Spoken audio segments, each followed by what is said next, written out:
네, 오늘은 특별히 우리 교단은 어린이 주일로 정해서 드립니다. 그런데 날짜를 보니까 내일이 어버이 주일이더라고요. 그래서 우리 교회는 오늘 어린이 주일과 어버이 주일을 함께 드리도록 하겠습니다. 이 예배를 통해서 하나님의 사랑을 더욱 고백하는 저와 여러분이 부모를 더욱 사랑하게 되고 또 자녀를 더욱 존경하고 사랑하게 되는 놀라운 은혜가, 가정이 천국과 같아지는 은혜가 저와 여러분 가운데 함께하기를 주님의 이름으로 축원합니다. 어떤 사람이 수도원을 한번 찾아갔다고 해요. 수도원에 찾아가서 나이가 많이 드신 수도사에게 수도원 생활이 어떠십니까? 라고 물었습니다. 그러니까 그 나이가 많으신 수도사님이 이야기하기를 넘어지면 일어나고 넘어지면 일어나고 넘어지면 일어나면서 삽니다. 넘어지는 게 잘못이 아니라 다시 일어나지 않는 게 잘못입니다. 넘어지더라도 반드시 다시 일어나야 됩니다 라고 이야기를 하는 겁니다. 오늘 말씀에서도 예수님께서 이와 비슷한 말씀을 저와 여러분에게, 제자들에게 해주고 계십니다. 우리 1절 말씀부터 한번 같이 읽어보겠습니다. 1절입니다. 내가 이것을 너희에게 이름은 너희로 실족하지 않게 하려 함이니. 내가 이것을 너희에게 말하는 것은 너희가 실족하지 않게 되려고, 너희가 완전히 넘어지지 않게 되려고 이 말을 하는 것이다 라고 말씀하십니다. 예수님께서 제자들에게 앞서서 너희가 나를 믿으면 세상이 너희를 미워할 거야. 세상이 너희를 미워하는 것을 이상하게 여기지 마라. 너희가 사랑하는 삶을 선택하고 살아가는 그 삶에 다 너희를 좋아하는 것이 아니라 너희를 미워하는 사람도 만나게 될 것이다. 너희가 왜 나는 예수님처럼 살아가지 못하는가? 왜 나는 말씀을 그대로 다 지키며 살아가지 못하는가 하고 넘어지는 것 같은 때를 만나게 될 것이다. 그래서 내가 이 말을 전하는 것이다. 너희가 실족하지 않고 완전히 넘어지지 않으면 좋겠다라고 말씀하십니다. 오늘 말씀은 우리가 요한복음 16장을 읽었는데 18장에 예수님께서 이제 붙잡히시는 장면이 나와요. 그리고 17장은 예수님의 긴 기도의 내용이 담겨 있습니다. 실상은 사실은 예수님께서 이 땅에서 마지막으로 하시는 그 설교가, 마지막의 말씀이 오늘 말씀, 우리가 읽은 말씀인 것입니다. 제자들이 이 말씀을 들었을 당시에는 예수님의 말씀이 좀 이해가 안 됐을 것 같습니다. 아니, 예수님께서 세 계명을 우리에게 주시고 서로 사랑하라고 하셔서 우리가 서로 사랑하기로 마음을 먹어봤는데, 아니 왜 사람들이 우리를 좋아하지 않고 미워한다고 그러시나? 우리가 왜 우리의 생각과 다른 일을 만날 때도 있고 어려운 일도 만날 때도 있고 넘어질 수 있다고 그러시나 하고 이해가 되지 않았을 수도 있을 것 같습니다. 그런데 사도 요한이 이 복음서를 쓸 때에는 이 말씀이 다르게 들렸을 것입니다. 이미 넘어져 보고, 이미 상처를 받아보고, 이미 말씀대로 살아가지 못하는 자신을 발견하고 나서는 이 말씀이 완전히 다른 말씀으로 기억되기 시작을 했을 것입니다. 그래서 4절에 예수님께서 이렇게 말씀하시는 겁니다. 우리 4절도 같이 읽어보겠습니다. 오직 너희에게 이 말을 한 것은 너희로 그때를 당하면 내가 너희에게 말한 이것을 기억나게 하려 함이요, 처음부터 이 말을 하지 아니한 것은 내가 너희와 함께 있었음이라. 예수님의 말씀처럼 정말 예수님을 따라가기로 작정을 하고 살아봤는데 세상의 미움을 받습니다. 예수님을 믿기로 했는데 세상의 어려움도 만납니다. 말씀대로 살아가려고 해봤는데 말씀대로 살아가지 못하는 자신을 발견합니다. 그런데 예수님이 이미 다 알고 계셨습니다. 내가 넘어질 것도 알고 계셨고, 내가 어려움을 당할 수도 있음을 알고 계셨고, 내가 내 힘으로 말씀대로 온전히 살아가지 못함도 알고 계셨습니다. 오히려 그런 나를 걱정해 주시면서 너희에게 그런 일이 있을 수도 있을 거야, 알고 살아가라고 말씀을 하십니다. 그리고 이 말씀을 하신 이유가 우리가 그 넘어짐을 만났을 때 완전히 넘어지지 않게 하기 위함이다 라고 말씀하십니다. 실수하고 실패하는 우리가 포기해버리지 않게 하시기 위함이다 라고 말씀하십니다. 넘어지더라도 다시 일어나게 하시기 위함입니다. 실패로 끝난 것이 아니라, 실패로 모든 것이 끝나버린 것이 아니라 분명하게 지금도 우리가 과정 가운데 있음을 알게 하시기 위함입니다. 사랑하는 자야, 고생이 많지. 내가 다 알고 있단다. 정말 고맙다. 내가 함께한다 라고 말씀하시는 것입니다. 4절 후반절에 보면 처음부터 이 말을 하지 아니한 것은 내가 너희와 함께 있었음이라 라고 말씀을 하십니다. 예수님이 제자들과 함께 계실 때는 제자들에게 오는 세상의 미움과 비난과 어려움을 예수님이 다 막아주셨었습니다. 안식일에 밀밭 사이를 지나가다가 제자들이 배가 고파 밀 이삭을 손으로 비벼서 그것을 먹었습니다. 제자들을 비난하는 이들이 있으니 그때 예수님이 제자들을 막아서시고 제자들을 향한 그 비난을 대신 받으시고 제자들을 대신하여 그들에게 어려움을 감당하시는 모습을 보여주셨습니다. 예수님께서 겟세마네 동산에서 붙잡히셨을 때는 예수님이 말씀하시기를 이 사람들은 상관없으니 나를 붙잡았으니 이 사람들은 다 놓아주십시오라고 예수님이 말씀하셨었습니다. 그런데 그런 예수님께서 이제 하나님께로 돌아가실 것입니다. 십자가에 달리실 것입니다. 그래서 더 이상 제자들과 함께 계시지 않습니다. 그런 그 상황 속에 그 말씀에 제자들이 마음이 당황하고 또 근심이 가득한데 그렇기 때문에 이 말씀을 하고 있는 것이다 라고 말씀을 하십니다. 그리고 이어서 말씀하시기를 7절에 이렇게 말씀을 하세요. 우리 7절 말씀도 읽어보겠습니다. 그러나 내가 너희에게 실상을 말하노니 내가 떠나가는 것이 너희에게 유익이라. 내가 떠나가지 아니하면 보혜사가 너희에게로 오시지 아니할 것이요 가면 내가 그를 너희에게로 보내리니. 예수님께서 더 이상 제자들과 함께하지 못합니다. 예수님이 십자가에 달리시기 때문입니다. 그런데 예수님이 십자가에 달리신 것이 우리에게 더 근심할 일이 아니라 유익인 것은 예수님께서 보혜사 성령을 이제부터는 우리와 함께하게 하시기 때문입니다. 그리고는 제자들과 함께 하시며 예수님이 제자들로부터 제자들을 향한 비난과 어려움을 막으셨던 것처럼 성령 하나님께서 우리에게, 저와 여러분에게 똑같은 일을 하시겠다라는 것입니다. 그 일이 무엇인가? 예수님이 그 일이 어떤 일인지 8절부터 자세하게 말씀을 해주십니다. 우리 8절부터 11절까지를 한번 같이 읽어보겠습니다. 그가 와서 죄에 대하여, 의에 대하여, 심판에 대하여 세상을 책망하시리라. 죄에 대하여라 함은 그들이 나를 믿지 아니하며 의에 대하여라 함은 내가 아버지께로 가니 너희가 다시 나를 보지 못하며 심판에 대하여라 함은 이 세상 임금이 심판을 받았음이라. 성령 하나님이 우리에게 오셔서 예수님이 제자들을 지키시고 또 모든 어려움을 비난을 막으셨던 것처럼 동일한 일을 행하시는데 그 일이 무엇이냐? 죄에 대하여, 의에 대하여, 심판에 대하여 책망하시는 일입니다. 이 책망이라는 단어는 시시비비를 옳게 판단하게 한다, 가려준다 그런 뜻이에요. 그래서 무엇이 진짜 옳은 것인지를 우리에게 드러내 알게 해주시겠다라는 것입니다. 죄가 무엇인지, 의가 진짜 무엇인지, 심판이 무엇인지를 저와 여러분에게 분명하게 알게 하겠다라는 것입니다.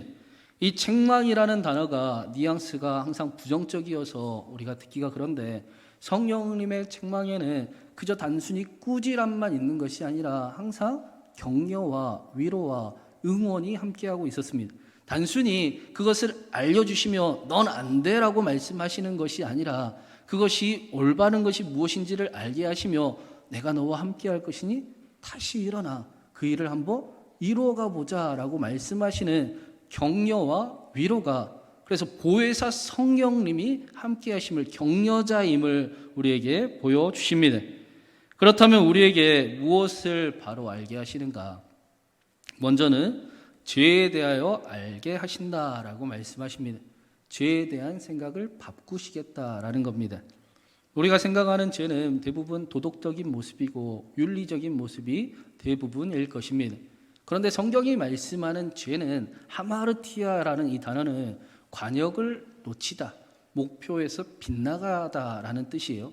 그래서 하나님을 잃어버리는 것을 성경은 죄라고 말씀합니다.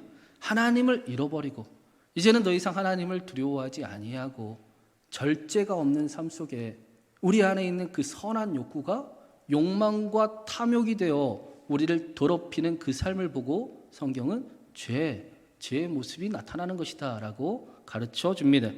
그래서 9절에 보니까 죄의 실체가 무엇입니까? 그것은 그들이 나를 믿지 않는 것이 죄다라고 말씀합니다. 예수님을 믿지 않는 것이 바로 죄입니다. 세상이 말하는 죄는 사실 시대마다 바뀌어 왔습니다. 우리나라의 대표적인 예를 들면 간통죄를 이야기할 수 있을 겁니다. 어떤 사람이 한 가정을 완전히 무너뜨렸는데도 이제는 우리나라에서는 처벌할 수가 없습니다. 오히려 말조심을 해야 되고 증거 자료를 수집을 해야 합니다. 다른 사람에게 피해를 주지 않고 걸리지 않으면 적당히 괜찮은 그런 시대를 우리가 경험하고 있습니다. 시대의 요구에 혹은 어떤 이들의 목적에 의해 죄의 규칙이, 기준이 변화되고 바뀌는 것을 우리는 봅니다. 사실상은 서로가 서로에게 피해만 주지 않는다면, 서로가 합의만 할 수 있다면 무슨 일이든 할 수 있는 세상을 우리는 살아가고 있습니다. 그래서 얼마 전에 유아인 씨가 마약 사건을 하면서 마약 사건 속에 조사를 받으면서 그런 이야기를 하더라고요. 제가 잊혀지지가 않는데 다른 사람에게 피해를 주지 않는 것 같아서 제가 이렇게 행동을 했습니다.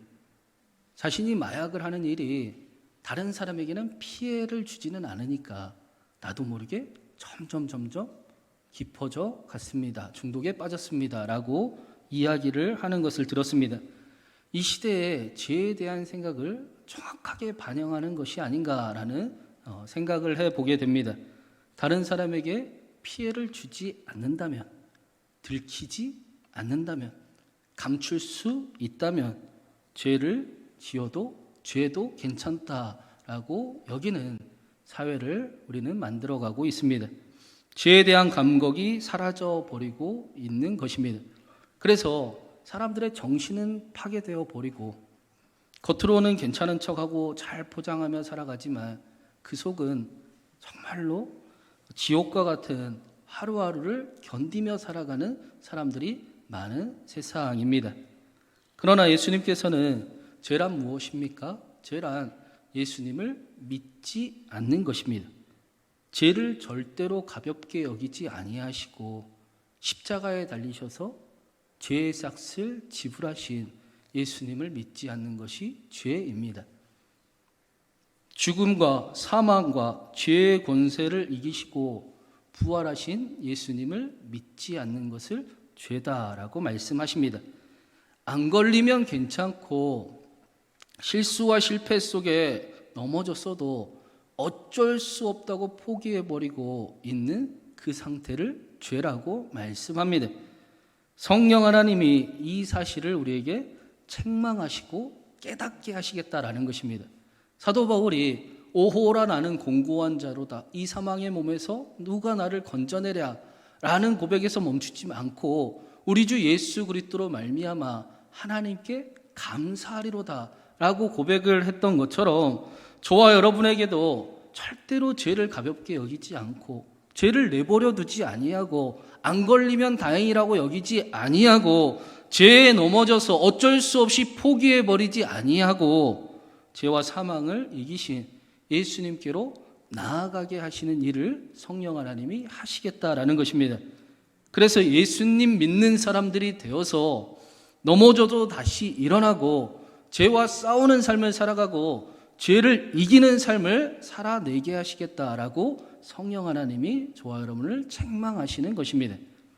그래서 두 번째로 성령이 오시면 우리에게 의에 대해서 심판을 하십니다. 책망을 하십니다. 10절에 예수님께서 진짜 의란 무엇인가 정확하게 분명하게 말씀을 해주고 있습니다. 우리 10절 말씀 다시 한번 읽어보겠습니다. 의에 대하여라 함은 내가 아버지께로 가니 너희가 다시 나를 보지 못하며. 의란 무엇이냐? 예수님이 아버지께로 가니 우리가 예수님을 다시 보지 못하는 것이 의입니다. 말씀이 어렵지요. 이해가 잘 안 되지요. 여기 의라는 단어는 옳음, 선함, 의로움, 하나님께 받아들여질 만한 조건, 그것을 의라고 이야기하는 겁니다. 세상은 자신들의 의로움으로 예수님을 유죄 판결을 내렸습니다. 십자가에 못 박아 죽였습니다. 자신들의 그 감추어진 욕망과 또 자신들의 그 그릇됨을, 한계를 부끄럽게 하고 드러나게 하는 예수님을 없애버리고 싶어 했고 없애버렸습니다. 만약에 세상이 의로웠다면, 세상이 옳았다면 예수님은 십자가에 달려 죽임당한 채로 계셔야 했을 것입니다. 그들의 세상의 판단이 옳았다면 예수님은 지금도 죽어 계셔야 합니다. 그런데 10절에 예수님께서 내가 아버지께로 간다라고 말씀을 하세요. 지금 어린 양의 유월절 어린 양이 되어서 십자가에 달려 죽임을 당하실 건데 그 죽음이 죽음으로 끝나지 아니하고 부활하시고 승천하셔서 아버지께로 가신다라고 말씀을 하십니다. 다시 말하면 하나님께서는 내가 옳고 세상이 틀렸다라고 말씀하신다는 것입니다. 예수님의 무죄가 드러났습니다. 예수님이 옳고 세상이 틀렸다는 것을 예수님의 죽음과 부활과 승천을 통해 하나님이 저와 여러분에게 보여주시는 것입니다. 그래서 의에 대하여라 함은 내가 아버지께로 가니 너희가 다시 나를 보지 못하는 것이요. 하나님이 보시기에 의가 무엇이냐? 예수님이 의입니다. 예수님을 따라가는 것이 의로운 삶입니다. 이 사실이 이해가 된다면 우리는 세 번째 성령이 오셔서 심판에 대해 책망하시는 것을 더 쉽게 이해를 할 수가 있습니다. 예수님께서 11절에 심판에 대하여라 함은 이 세상 임금이 심판을 받았습니다 라고 말씀하셨습니다. 하나님께서 누가 의로우냐? 세상의 의로움으로 재판을 하는 것 같아 예수님이 심판당하는 것 같지만 아니, 예수님의 심판이 아니고 세상의 심판이었다라고 말씀을 하십니다. 세상의 임금은 세상의 권세 잡은 자를 이야기하는 겁니다. 세상의 권세 잡은 자들은 예수님을 십자가에 못 박고 예수님을 심판하셨습니다. 그러나 사실은 예수님이 십자가의 사건을 통해 예수님이 옳고 세상이 잘못됐음이 드러났습니다. 예수님의 심판이 아니라 이 세상 권세자, 잡은 자들의 심판을 받는 일로 나타났습니다. 예수님의 의로움이 나타나는 일이었고 세상 권세자가 쫓겨나는 일로 나타났습니다. 요한복음 12장 31절에 예수님께서 이제 이 세상에 대한 심판이 이르렀으니 이 세상의 임금이 쫓겨나느니라 라고 말씀을 하셨습니다. 이 세상의 심판이 임했다라는 것은 세상을 이겼다라는 뜻과 함께 더 나아가 이제는 사람들이 세상을 따르지 아니하고 하나님을, 예수님을 따르게 하셨다라는 것입니다. 이 세상이 더 이상 예수님을 믿으면 세상을 따라가지 않아도 되게 하셨다라는 것입니다. 그래서 이전에는 아무리 하나님의 말씀을 드려도 세상이 두려워서 믿음을 갖지 못하고 믿음으로 살아가지 못하는 이들이 이제는 예수님이 나타나셔서 세상 권세자들을 쫓아내시고 다시 하나님을 사랑하는 사람들이 곳곳마다 부르시고 세워지게 하셨습니다. 욥기에 사탄이 하나님께 고소하기를 하나님, 어떻게 사람이 까닭없이 하나님을 사랑할 수가 있습니까? 하나님이 복도 주시고 하나님이 잘되게 해주시고 하나님이 지켜주시니 하나님을 사랑하는 것이지 어떻게 사람이 하나님을 까닭없이 사랑할 수 있습니까? 없습니다. 그때 하나님께서 아니, 욥은 까닭없이 나를 사랑하는 사람이다 라고 말씀하셨었습니다. 그 일이 지금 예수 그리스도를 통해서 하나님을 이제는 까닭없이 사랑하는 사람들이 곳곳마다 세워지게 하셨고 지금도 이 자리에서도 세워지게 하실 것이다 라는 것입니다. 사랑하는 여러분, 저와 여러분은 예수님을 까닭없이 사랑하는 사람들이지요. 까닭없이 하나님을 사랑하는 사람들이심을 믿습니다. 이 자리에서 하나님이 그 일을 저와 여러분에게 여전히 행하고 계십니다. 그것이 성령의 충만함입니다. 그리고 예수님을 만나는 사람은 그렇기 때문에 이제 하나님을 느낄 때 하나님이 사랑으로 느껴지는 것입니다. 그리스도 예수 안에서는 결코 정죄함이 없습니다. 꾸지람이 아니요, 책망이 아니요, 격려의 음성입니다.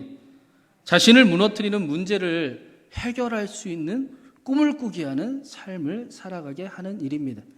우리 삶을 무너뜨리고 어렵게 하는 일들이 하나씩 하나씩 나와 함께 해결할 수 있다라는 하나님의 복된 소식입니다. 나를 단련하신 후에 정금과 같이 나아가게 하시는 하나님을 동행하게 하시는 그 하나님을 아는 삶을 살아가게 만드십니다. 날 때부터 척추장애를 가진 소녀가 있었습니다.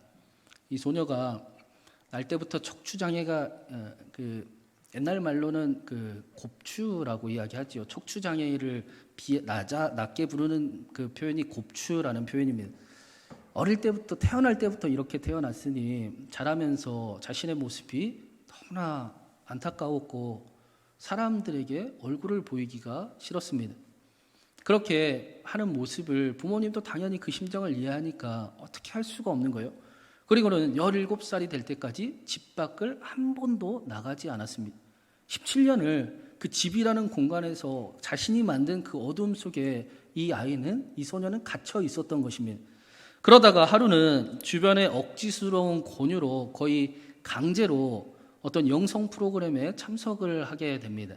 그 영성 프로그램에서 강사분이 이런 이야기를 해요. 여러분, 다 나가셔서 아무도 없는 곳에 가서 성령님의 음성을 반드시 듣고 와야 됩니다. 그 17세의 소녀가 강사분이 어른이 이야기하니 안 들을 수가 없잖아요. 그래서 아무도 없는 데를 찾았어요. 아무도 없는 데를 찾아서 그 캄캄한 곳에 혼자 앉았는데 그것이 하필이면 쓰레기통 옆입니다. 그래서 그 소녀가 그래, 나는 어딜 가나 쓸모없는 쓰레기 같은 인생이구나. 내 인생은 왜 그러나 하고 절망을 하고 있었습니다. 그런데 어떤 소년이 그 쓰레기통에 다가와서 그 쓰레기통에서 병을 빼고 플라스틱을 빼고 또 철을 깡통을 이렇게 종이를 골라내는 겁니다. 이 소녀가 깜짝 놀라서 어디에 쓰려고 그럽니까? 무슨 일입니까? 라고 이야기를 했더니 소년이 하는 말이 이것들을 고물상에 팔아서 돈을 만들어 내 아버지가 아프신데 약을 사 갖다 드릴 겁니다 라고 이야기를 하는 거예요. 17년 동안 집에만 있었던 소녀는 쓰레기도 돈이 되는구나, 쓰레기로 사람도 살릴 수 있구나 라는 그런 생각을, 깨달음을 갖게 되었습니다. 그때 성령 하나님이 같은 깨달음으로 그 소녀의 삶이 완전히 변화될 그런 마음을 주셨습니다. 그 마음이 무슨 마음이었느냐? 이 쓸모없는 쓰레기 같은 나도 다른 사람을 도울 수 있겠구나. 쓸모없는 나 같은 인생이 다른 사람에게, 누군가에게는 생명을 살리는 일이 될 수도 있겠구나라는 깨달음이었습니다. 그래서 그 소녀의 삶이 완전히 바뀌기 시작을 합니다. 자신보다 연약하고 자신과 똑같은 그 처지에 있는 사람들을 돕기 시작하고 헌신하는 삶을 살아가기 시작하면서 마지막에는 병약한 노인들이, 어르신들이 계시는 양로원에 살면서 그들에게 아름다운 헌신을 향하는 삶을 살았습니다. 성령 하나님의 책망이 포기해버렸던 이 소녀의 삶을 다시 일으키고 영광스럽고 아름답고 또 헌신의 삶을 살아가게 만든 것입니다. 사랑하는 여러분, 저는 우리의 예배가 성령 하나님의 음성이 들리는 예배가 되기를 간절히 바랍니다. 하나님의 말씀이 붙들려지는 예배가 되기를 간절히 바랍니다. 여러분, 하나님이 지금 여러분에게 무언가를 말씀하신다면 뭐라고 말씀하실 것 같으십니까? 넘어져도 괜찮아. 고생이 많지. 힘들지. 내가 다 안다.